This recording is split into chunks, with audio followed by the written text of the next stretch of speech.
Sudah minum obat anti hipertensi tapi tekanan darahnya masih tetap tinggi.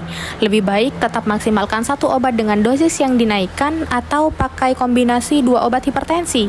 Pertama, kita harus ingat bahwa hipertensi itu jarang disebabkan oleh satu masalah tunggal, di mana masalahnya adalah multifaktoral. Jadi, analogi terbaiknya mengontrol hipertensi itu seperti mengatasi banjir. Banjirnya itu bisa karena pompa air yang terlalu kuat, atau masalah bisa di pipanya atau pembuluh darahnya yang kaku dan menyempit.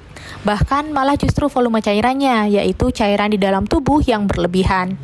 Menggunakan satu jenis obat, misalnya amlodipin saja, itu ibaratnya kita hanya fokus melebarkan pipa-pipa yang sempit.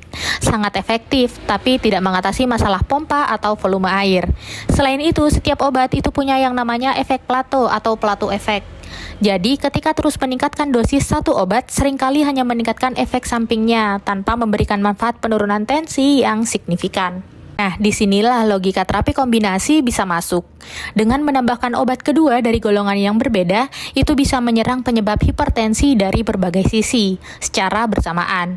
Contohnya, penggunaan obat captopril yang melebarkan pipa dan mengurangi volume cairan, itu kita kombinasi dengan obat diuretik seperti hidroklortiasid, yang sangat efektif mengurangi volume cairan. Kombinasi ini sering bekerja sinergis, memungkinkan kita bisa menggunakan dosis yang lebih rendah dari masing-masing obat, sehingga kontrol tensinya lebih baik dengan resiko efek samping yang lebih kecil. Dan juga faktanya, panduan-panduan hipertensi yang terbaru bahkan merekomendasikan untuk menggunakan kombinasi dua obat dosis rendah pada sebagian besar pasien, terutama jika tekanan darahnya hanya tinggi sedikit, sekitar lebih 20 atau 10 mm air raksa dari tensi normal.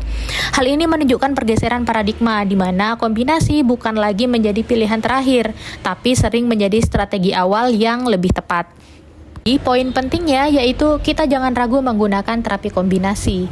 Perlu diingat ya bahwa hipertensi adalah musuh dengan banyak penyebab seperti analogi banjir tadi. Menyerang dengan mengatasi satu solusi atau terapi tunggal seringkali tidak cukup dan beresiko tinggi efek sampingnya.